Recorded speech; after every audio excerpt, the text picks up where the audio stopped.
Science is making the same mistakes, but Uncle Sam's on Mars, and no one down here. Would you kind of consider adding that right advice to your team, adding that person who can advise at this level inside of your mix? Like when are kind of those catalyst reaction points that you see to call upon an organization like ours or any fractional management one, whether you need CFOs out there and things, just great companies.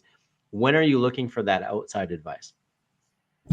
Yeah, well, I mean, there's a lot of things going on there, right? Like you might be a founder-led company, right? And you don't have the time to do that. Like, let's face it, you'd like to be there and put all your time into your people and help them grow, but founder-led companies or founder-led sales companies are typically you're at the forefront and you're selling, you're out there and you're on every call, at least for the first couple years. And after that, who knows? But during that time period, it's critical that you sell. And there's just no chance that you're going to be able to give your time to at least in the amount that everybody wants it, at least, right? And they need something. So at that stage, I might got to consider bringing it somebody on, because as you said before, like now we can use AI to be trained in your image, essentially, right? With your talking points or your answers, and now you can almost, so to speak, clone yourself versus going out and spending 80K or 100K on a sales manager who may not align with you, might end up leaving, might end up doing a bad job, who knows.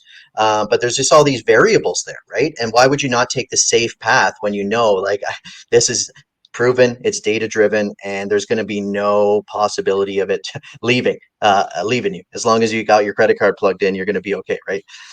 So all good there. And a number of other things too, right? So there's also going to be points where you might have tried something. You might have brought somebody on with the hopes of doing business as usual, and it failed. It wasn't good. It wasn't what you thought it was. You didn't get your revenue targets. You didn't grow your team as fast as you wanted to. And now all of a sudden, that didn't work. What do you do next, right? Do you hire someone else again on a whim and hope it works again? Or do you go a different direction and try something that, again, is new?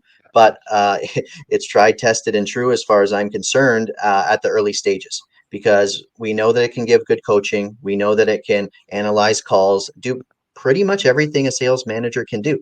So there's those trigger points, right? It's whether you don't have enough time and you're a founder led sales organization. Good way to break in and find time with your team and then give a little bit of yourself to them without having to give your time and still go out and do what you got to do. And again, there's those folks that are going to experience the problems where they try something and it doesn't work out, and the next option is do it again or jump onto the train. Or I guess the last one would be in situations where you haven't really done anything and you're sitting pat. And I think that's probably a good scenario to be in to make the right decision on just going right directly into AI as you're growing. A small company going through those early stages, right? Going from early stage, trying to kind of settle out and put a team together that's going to be around, it's going to be a foundation, it's going to be stable. And as you're doing that, maybe that's the right time to say, hey, let's look at some of these roles and say, who can we put what can we put in as far as AI goes to supplement some of the people, and maybe spend that money on something, not better. I'm not going to say better, but something different and something that's going to provide growth in another area, and let AI do its thing. Because right now we know that it can work in this area for sure. And as you mentioned earlier, you don't need the people aspect so much. You do need to coach. You need to be there. You need to give the human piece, right? Someone can do that, right? But let's not worry about people who are data driven anymore in that role. Like, they don't have to be. You don't have to comb the faces of the earth and go on LinkedIn for months and months and months to find the right person who's going to bring both of those things to the table. Now you just got to find somebody who's going to come in. Maybe it's a dual role. Maybe they're doing something else, but they can do the raw and get everyone fired up. And then your data is where, left to the AI or whatever scenario you want to create. So I think those pieces are things I see that really say, hey, it might be time to think about an AI driven solution, and work it in. And the great thing is, you can't integrate your sales manager with your technology. The good thing is you can integrate AI with technology and share the information that's there, report the data perhaps from a sales call directly to a CRM, to whatever outside of that.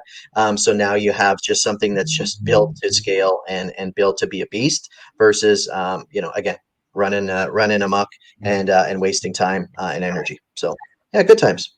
Yeah, so there's lots to build off of there. One thing that I think it's going to make the difference for most small and mid-sized companies is having an agile foundation. And what I mean by that is having a CRM or ERP built out that can quickly make decisions, move, make a difference in your business at a high rate. And what I'm finding is that most people are even though they're small, they're too slow to move, if that makes sense. They're acting like a big corporation, or they do the Canadian thing. Frustrating. Okay. I'm Canadian and I just detest this. You make decisions by consensus at every stage. You got to have 85 people involved in a decision and everything has to line up, and you take 6 months. We'll get over it, Canada. It's not going to work anymore. So if you're watching this from Canada, I'm pointing at you. I'm Canadian. I can say this. You're too slow. Your American friends make decisions 10 times faster. That's why we love working in the States. American friends, you listen to this, we love you. The whole idea around it is if you don't move quick and you're not agile, you fail. So you have to have an agile foundation, and to build that in, you need the right system. And that's what we come across all the time. Well, I don't know what to do. So do something. Evaluate your options. Get busy. This boat does not wait for you. This rocket ship does not wait for you. This next level. And I just want to leave everybody with this today. You've heard us speak. I want you to throw comments. I want you to repost, share some things, counteract us. Tell us where you think things are going. We'd love to hear your comments. It's how we grow together. None of us have the perfect answers.